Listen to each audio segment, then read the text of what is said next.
आएगा और हमारी मदद करेगा, लेकिन 5 महीना तक कोई भी मदद करने के लिए ना आया।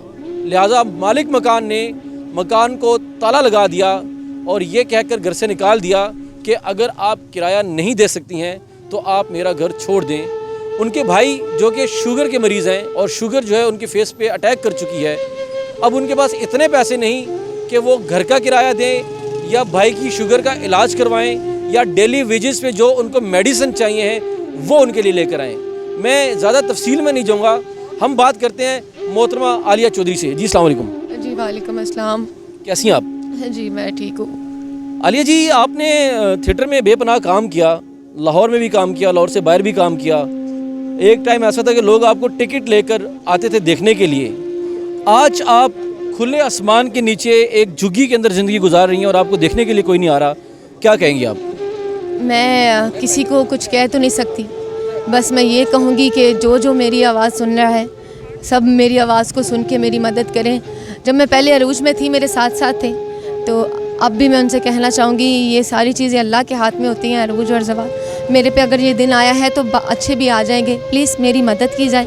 मेरा भाई बहुत ज़्यादा बीमार है, जिस हालत में हम हैं इस तरह मैं कभी भी नहीं रही। बड़ी अच्छी ज़िंदगी मैंने देखी है, लोगों को खुशियाँ दी हैं, इतनी खुशियाँ दी हैं। आज मेरे पे वो दिन आया है, मेरी किसी ने हेल्प नहीं की। फातिमा जी आई हैं अभी मेरे पास मेरी हेल्प करने के लिए, मैं उनकी बहुत शुक्रगुज़ार हूँ। मेरे इंशाल्लाह ये तो मेरी कर ही देंगी। जो बाकी लोग हैं, जब तक लॉकडाउन नहीं है मेरी प्लीज़ मदद की जाए। आपने सारी ज़िंदगी एसी में, मखमल के पलंग पे और ऐशो इशरत में गुजारी।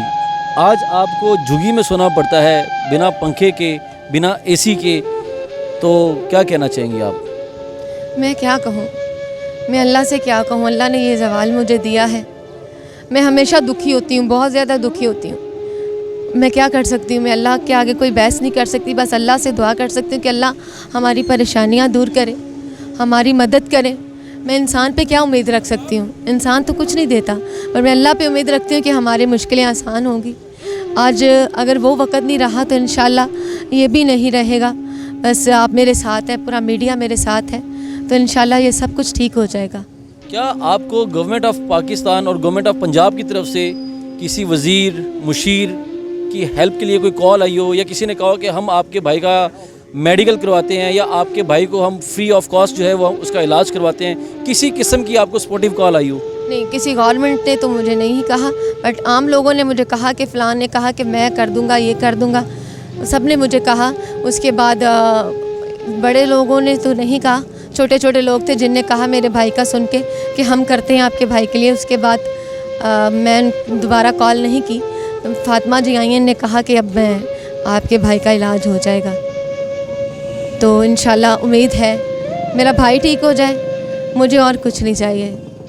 आपके भाई को ये जो शुगर की मुज़र बीमारी लाहक है और इस टाइम पे कोरोना वायरस जो है वो भी टॉप पे जा रहा है, तो आपको ये खदशा नहीं है कि इस जगह पे झुग्गी में रहते हुए आपके भाई की तबीयत ज़्यादा ख़राब हो सकती है? जी बिल्कुल, इसी जरासीम की वजह से मज़ीद तबीयत ख़राब होती है। तो जरासीम है, क्या कर सकते हैं, मजबूरी है हमारी।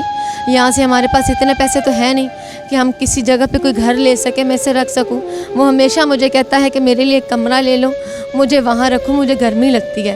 मैं क्या करूँ, मेरे हालात ऐसे नहीं हैं कि मैं कहीं उसे रख सकूँ। जरासीम इधर बहुत ज़्यादा है, नहाने का इंतज़ाम नहीं है, वाशरूम का इंतज़ाम नहीं है, कुछ पकाने का इंतज़ाम नहीं है। बस ये चीज़ें बड़ी तकलीफ़ देती हैं, तो अल्लाह पाक मदद करेंगे इंशाल्लाह। मालिक मकान ने आपको 5 महीने का किराया ना देने पर निकाला, तो आपने उसको बताया नहीं कि आप एक आर्टिस्ट हैं, थिएटर की आर्टिस्ट हैं, आपको लोग थिएटर पे टिकट लेकर देखने के लिए आते हैं, आपने उसको ऐसी कोई बात नहीं बताई?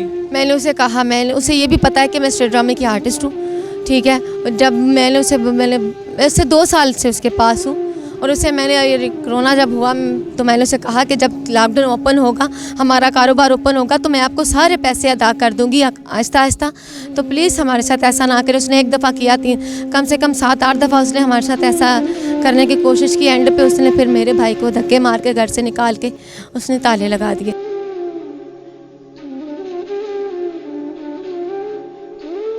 उसने हमारी कुछ नहीं सुनी, उसने कहा हमें नहीं पता कि आप क्या हैं, हमारे पैसे हमें दे जाए।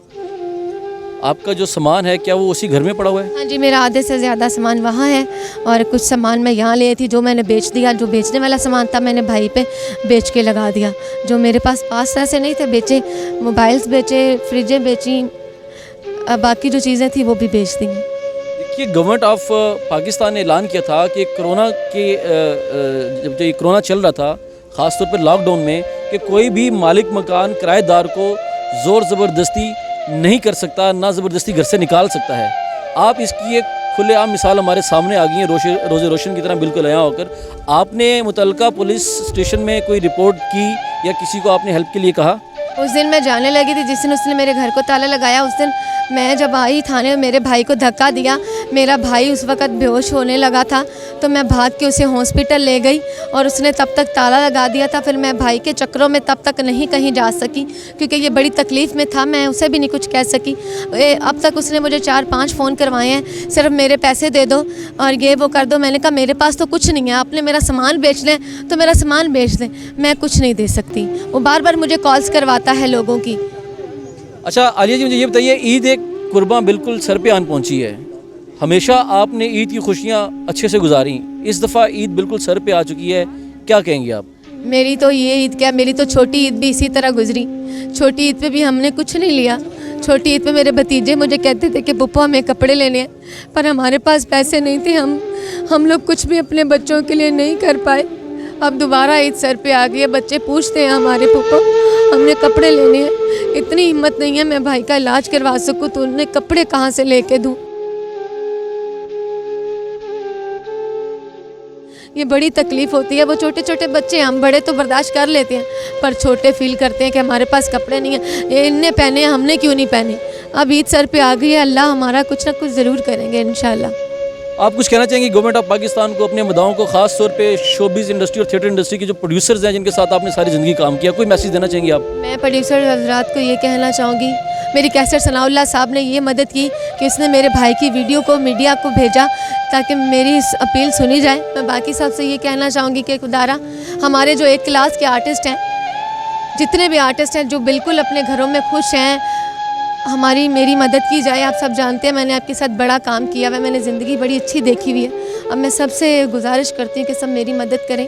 मैं भी आपका टीम का एक हिस्सा हूँ, आपके साथ मैंने काम किया हुआ है, मैं भी थिएटर की दुनिया का एक हिस्सा हूँ। मेरी प्लीज़ सारे आर्टिस्ट से इल्तिजा है, जो ए लेवल के आर्टिस्ट हैं, मैं उनसे इल्तिजा करती हूँ मेरी मदद की जाए। बहुत मेहरबानी, शुक्रिया। Thank you. व्यूअर्स, हमारे चैनल को लाइक कीजिए, सब्सक्राइब कीजिए, फॉलो कीजिए, शेयर कीजिए। अपने होस्ट अपने दोस्त अली असलम को दीजिए इजाज़त। अल्लाह पाक आप सबका हामी नासिर हो। अल्लाह ने के बाद।